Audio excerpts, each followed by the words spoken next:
There we are, live with Vishnupriya Aristo. Hello, welcome to the Unicorn Series.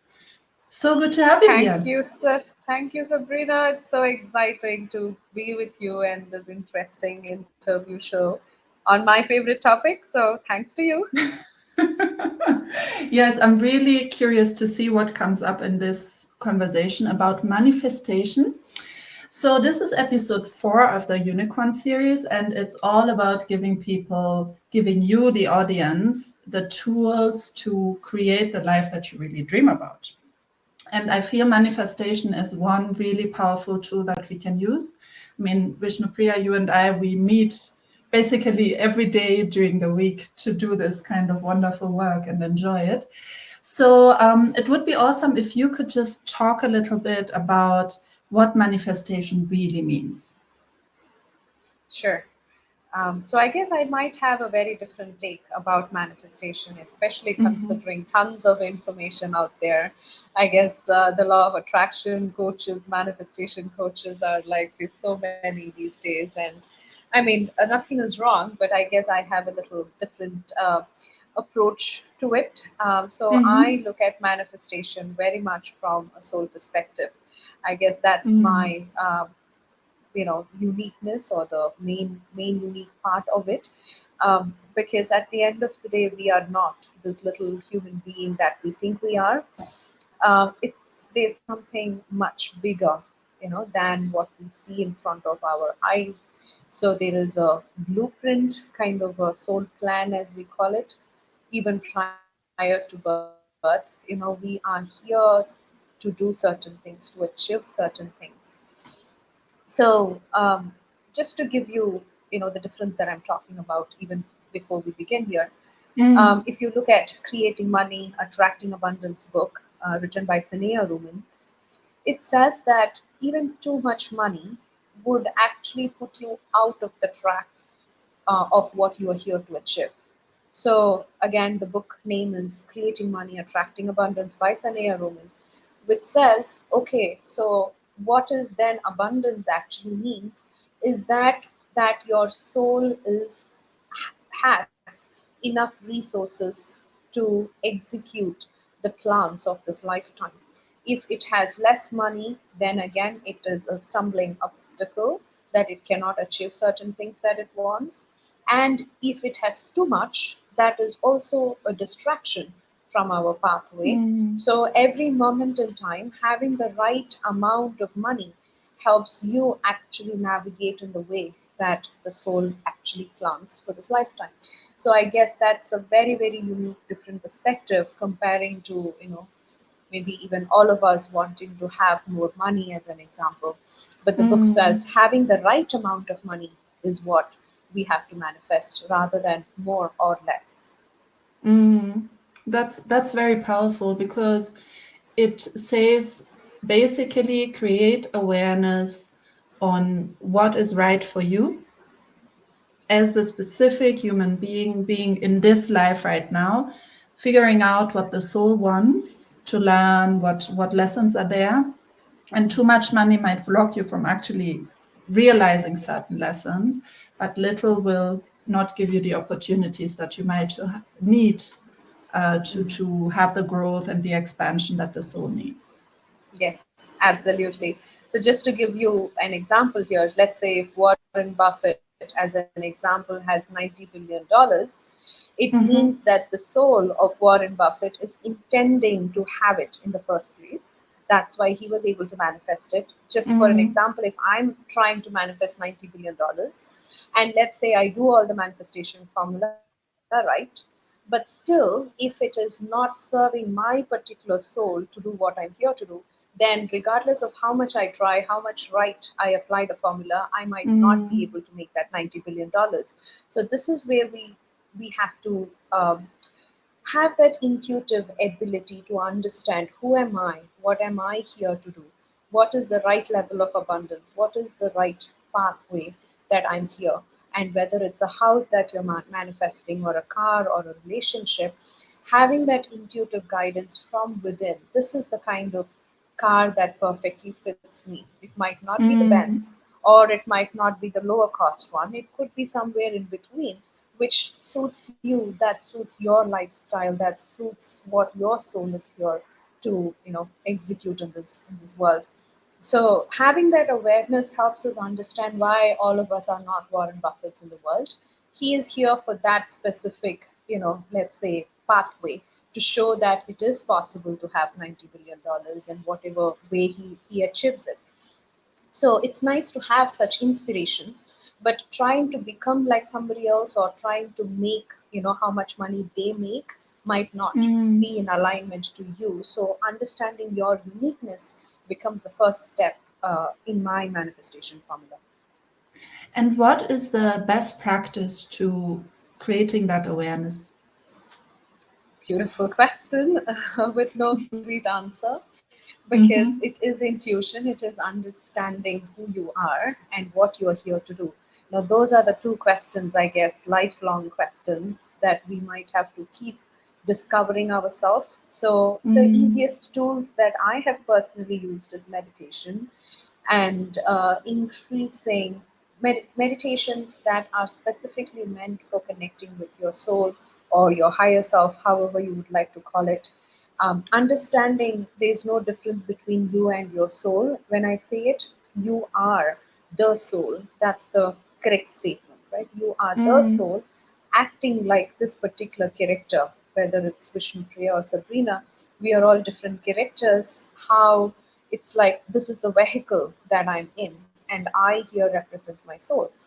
So the more I'm aware of it, the more I can remove myself. I'm not Vishnupriya, and I am this particular soul who is here to accomplish certain things. These are the kind of services that I'm here to provide. This is the way that I would like to express myself in this lifetime. Mm. This is the kind of house, this is the kind of car, or what is that uniqueness of you that truly interests you, meaning not copying anybody else in your life, but totally tuning, tapping into yourself. What is the uniqueness that I would like to represent in this world? The more you be you, the more you tap into yourself, the easier you get that intuition of what it is that I would like to manifest. Mm. And I guess like practices like meditation, just sitting and tapping into, okay, what is actually going on if I remove myself a little from, I'm that story, I'm that emotion, I'm that thought. I'm actually not. There's a space I can create and then observe that can bring us the clarity that we are Mhm. sort of seeking Yes, our entire life. yes, and the easiest way that I found for a particular tool here is Mm. just relaxing your mind, relaxing. That's what meditation is meant to be, which is just even without any guided meditation, you can simply Mm. be just quiet your mind, because mind is the number one thing that kind of blocks you from your soul, from your intuition. So, this is why quieting our mind becomes important, being in that silent space and just closing your eyes and asking questions to yourself, which is, who am I? What am I here to do? At this current moment in time, what would be the best that I can manifest in my life? So rather than saying, this is the house I want, this is the car I want, this much money I want, where is that coming from? Before we even decide what to manifest, I guess we need to have that soul awareness. So first step of the Mm. process is not deciding what you want, instead asking, tuning in, going within, and asking for me, which according to the holistic world, we call it the highest and best good, is the word. So, what can I manifest that will be in the highest and best good for me? When you ask that question, there is that inner answers that will start flowing. It might not be during the meditation, it could be after the meditation as well. Now, but the first thing to notice here is when you start asking questions to yourself, those questions has to be answered whatsoever by this universe, by the soul. So answers will come to you even if you feel Mm. you're not intuitive. Answers will come to you in some way, form, or shape. It could be next day your friend calling you talking about a particular thing that would excite you, that would make you feel that, oh yeah, that's what I want to manifest. Right? Mm. So it can come to you in so many different ways. But the first question is asking yourself, what can I manifest that is in the highest and best good of me and my soul? Mm. Ah, that's so powerful because it takes away from this externalization that often happens when we think of manifesting dreams, as you say, like the car, the house, the money, whatever it might be.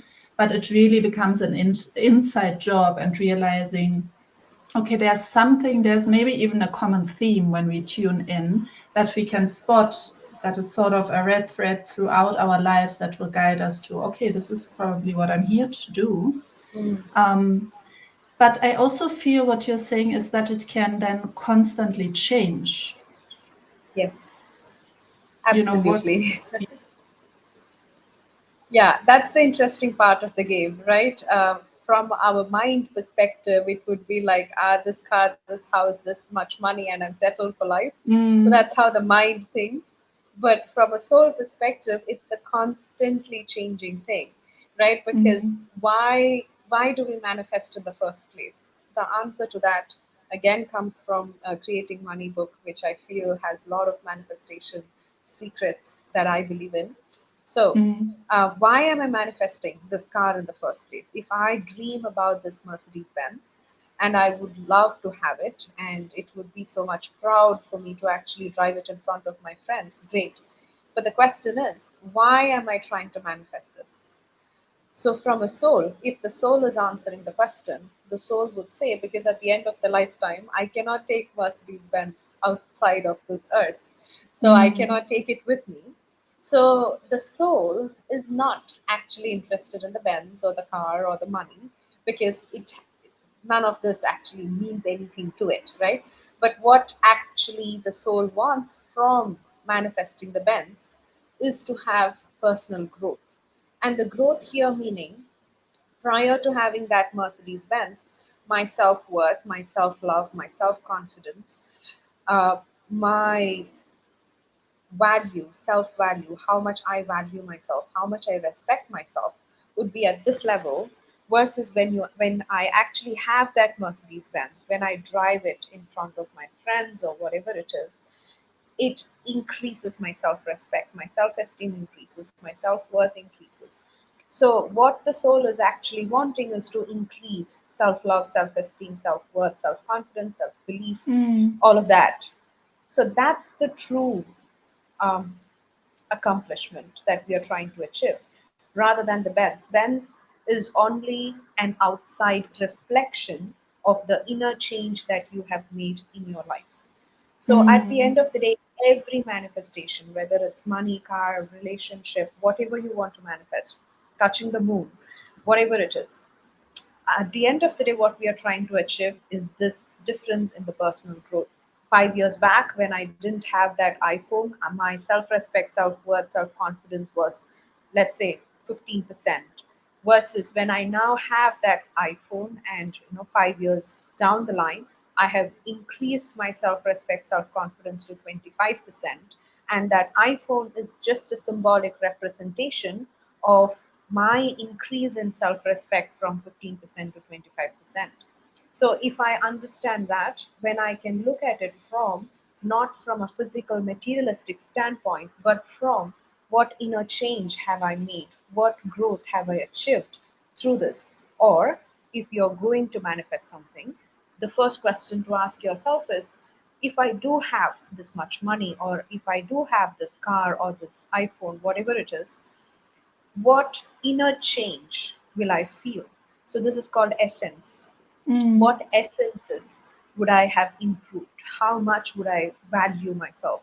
If I manifest $1 million as an example, let's say that's your vision, that's your goal to manifest $1 million.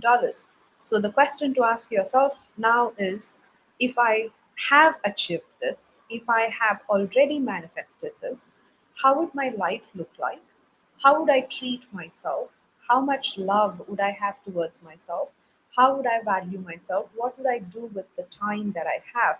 Let's say that your answer is, okay, today I'm going to a job that pays me $5,000, but if I do have this $1 million, then I would quit my job.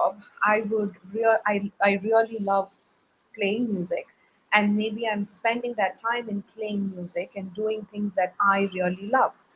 If mm, that's the answer to the question, then In order to manifest that $1 million, you need to first understand what are those essences and then start applying that essences today in your life, which means that today you might be really busy running all around, doing things for your kids, for your parents, for them, for this person, but you might not be taking care of yourself, as an example. But what you Mm. said is, if you have $1 million, you said you would spend time for yourself. So if Mm. that's the case, today, can you give that 30 minutes, 1 hour time to spend with yourself, to play that music or to do that hobby that thing that you really love to do? When you do that, starting from today, you give that 30 minutes or 1 hour for yourself. What that indicates is an increase in self respect, increase in self esteem, increase in valuing yourself. Now, that will lead you to manifesting that $1 million. So, this Mm. is what we have to focus on when it comes to manifestation. And I feel there's another term for this in like many forums or many articles or books. They write about being present in the moment.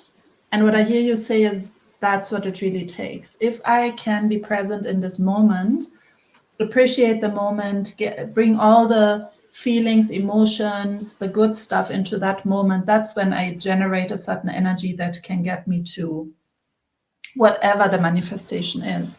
Mhm. Yes, and I guess it's more of, I really love, it's difficult to put a word to it, Mm, but I love this word essence, right? So yes. if so, the question, so once you have decided this is what I want to manifest, you've tapped into yourself, which is the first step, as I said. So tapping into yourself, knowing that, okay, $1 million excites me. It gives me this kind of, my soul has that kind of uh, desire. Let's say it's Mm-hmm. truly that it's my soul's desire to have $1 million. Great. Now that you've identified what it is you're manifesting, the second step of the process is identifying what personal growth would it give you if you Mm, have achieved this. And if you have achieved this, what are the changes within yourself, the essences? That's what I call by the word essence. So, what are those difference changes? How would I behave? How would I think? How would I feel? How would I live my life? What would my lifestyle look like? What level of self confidence, self respect, self worth would I have? So, those are the essences. Once I start understanding, knowing that essences, now I have to cultivate that inner change, the change of behavior, the change of thought process. Maybe you would feel, as an example, if I have $1 million, I would feel secured. I would feel stable. I would feel freedom. I would feel inner mm, peace. Right? So you have to ask yourself, what would I feel if I have this? And then start building that feeling in you right now. Today you might be on a job which you do not know when it would, when would you be fired, you wouldn't know, meaning you would have insecurity as your major feeling or emotion. So if you're mm, feeling insecure today, but if you feel that $1 million will make you feel secured in life, then you have to start cultivating that feeling of security today in your life. It's that essence, it's that change of quality that starts attracting. And of course, the normal way of, visualization and kind of having that intention, having the love towards that object, whatever it is, all of that comes as the next step, the visualization process. So, mm, step one, discovering what your soul truly desires. Step two, identifying what personal growth it would give you, and then cultivate that growth within yourself, make those inner transformation, inner changes. Step three becomes the visualization process, visualizing it, feeling as if mm. you already have it. So, all of that comes in as the third step. Yeah. And what that might also mean, I was just thinking about because the examples we have been using are very materialistic, right? Like a Mm. car, a house, the money. But what that might mean is that if you tap into your soul's intention, you might actually realize that, oh, for me, these things are not my goal at all. Yes. Like the money doesn't excite my soul at all. It can't be something I manifest if I don't have that desire and I don't see I'm getting any growth from it. Mm. So I feel that's also something that's important to understand that it can be so different for everyone. Yes. And it's really so crucial to be honest with yourself also. Is that really what my soul desires, or is that just something I think I should be desiring? Exactly.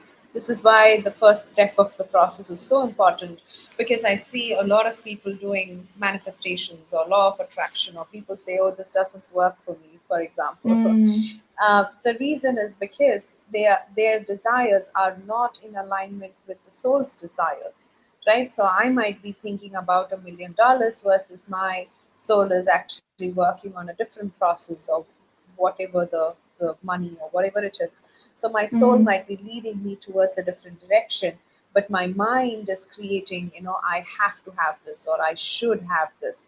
Only if I achieve this, then I can be happy in my life, or whatever the mind mm, thoughts are. So you spotted the right point there. So it's all about going back to your soul. What is it? What does that soul, what does your soul feel that is a true accomplishment for you in your life? And it will be mm. very, very different answer for different people and different answer at different times when you ask that same question. Yeah, absolutely. So, can you just also touch on the visualization process and how that then follows, the first steps Yes. that we talked about? Yes, sure. So I would sum it up with maybe four steps in the process. So third Mm, step, as I said, is visualization, and the visualization portion of it. So it's just going into, let's say, a little meditation. You can do it any time of the day or even as you sleep, as you go to sleep. So here you are visualizing with specific images, whether it's the car or the house or the relationship or money in and itself. So you have to start bringing in, if it is a money deficit coming into your bank account, you can imagine that money coming in. As you know, how would you see it? Maybe in your cell phone, or you're tapping into your logging into your bank account, actual image of it. When it comes to money, one other important factor is we are not manifesting money to see that number in the cell phone, as an example, but mm, we are manifesting it to actually use it for some purpose. So rather than imagining just the money itself, I would also add on to it the images of how am I using it. So is it to pay off the debt? Is it to actually purchase certain things? If it is a beautiful dress that I'm buying for myself, I would also visualize, imagine wearing that dress, going to that particular party or whatever the scenario is. mm, So it's not you are not imagining how you're making that money. The imagination begins from that you have received the money and how you are using that money. So mm, that's what the visualization process is. If it is a relationship that you're manifesting, you are not manifesting, which dating site you're going or how you're getting connected. That's not in the visualization process. The visualization begins the moment you actually meet that person, that you have already mm, met that person, and you have, that feeling of love. So that's the second element in the visualization. One is the image itself, and the second is the feelings, right? So mm, feeling that love towards the person. When this person is with me, living with me, I would feel cared for. I would feel that I'm respected, that I would feel, greater self-love, or whatever that means to you. You just, each person has different feelings. So you have to tap into exactly how would that make me feel when I have this person with me. When he is not there, as an example, I would feel left alone, I would feel etc., whatever comes along with it. But when I mm, have this person, all of a sudden I feel supported, I feel cared for, I feel that embrace, or however, whatever those words and those feelings are. So you have to start with the visualization, so that the visualization automatically leads to the feelings. There's this entire book called Feeling is the Secret by Neville Goddard, so which is, I feel, is a perfect book if you want to read. It's a short one, but feelings are the most important ones that actually takes that data into your subconscious mind. So images is just the start of it, and then it's the feelings that actually puts that data into the subconscious, which then can actually manifest. So feelings becomes Mm. more important than the images itself. So then during the visualization process, you're imagining that you have already achieved it and how your life looks after that, as well as you're feeling those emotions. How would you feel when you already have it? So once that is done, the last step. So before I move on, is there any questions with that? No, no, that's perfect. Great. So the last step of the process, which I say as the most challenging of all, is the detachment, or Mm. surrender is the right word. So detachment means anytime that we are manifesting something, if we go into a desperation of it, which is the last thing which we might have to do, but normally there comes a desperation of lack of it because you don't really have it, and there's all these wanting, craving that comes to have it more and more. Mm. But it's that exact desperation that pushes it away from you. So the last step of the process is total detachment, which is like I'm dreaming about it, meaning I'm visualizing it, I'm feeling it, all of that. But at the end there needs to be like, okay, it's like, how they do movie shooting, of the actor actresses, and then after the scene there's a cut, right? So Mm. it's like you just have to cut it, that scene has to be cut, meaning here there's total detachment, that a feeling of, I know this is mine, I know that it will come to me at the right time in the right way, and there ends, your craving for it, or there's no desperation, there's like, I just know it comes to me at the right time in the right way, and let the universe manifest it and bring it to me. I don't care about it any longer. So Mm. it's that level of detachment, or in other words, we can also say it as, I surrender this to the universe. If it is in my highest and best good for this thing to come to me, let it come. If not, no big deal, I have no issues with it. Feeling that no big deal energy, or that surrender, or that detachment, or I don't care about this any longer, let it come whenever it wants. Mm. In my personal life, this has happened many times in different ways. So it's like the more I'm like wanting it, it just goes away. And then at one point, I'm like, I don't care about this. I'm not wanting Mm. this any longer. Forget about it. And I'm like focusing on something else in my life, and all of a sudden it comes. Mm. This usually happens a lot for a lot of people. Yeah. So that's because that's when you have completed the last step. It's like at one point you're like, I'm done with it. I'm not even thinking about it any longer. You go away for something else, and then here comes the Mm. person that you were searching for. Because that's the actual last step. And the universe is like, okay, so that's done. This is done. Okay, last step is done. Here is your delivery. Mm. Right? So that's the last step of the process. Yeah, and I also feel that it speaks a lot about the energy or the feelings that, when we get that right, we understand how we would feel, but at the same time, we don't get attached to those details because, anyway, we cannot control the Mm, details. We can exactly. only sort of understand, okay, that's the bigger picture. Those are the things, that I should be manifesting for my growth. But how exactly it comes to us, you know, the universe will work that out, so to speak. Exactly. It has to be a Mm. miracle. Even though you've asked for it, you've deliberately chosen it, but at the end, every manifestation feels like a miracle, that the universe created this miracle in my life. Mm. So that's how it is. Yes. So thank you so much for your time. We'll cut it here. Those are the 4 steps. People can go through it and, practice and enjoy and hopefully have a lot of fun with their manifestations. Thank you, Sabrina. That was a beautiful, short, easy, I guess, very crisp information. I hope it helps. So thank you so Yes. much for having me today. Thank you for making time.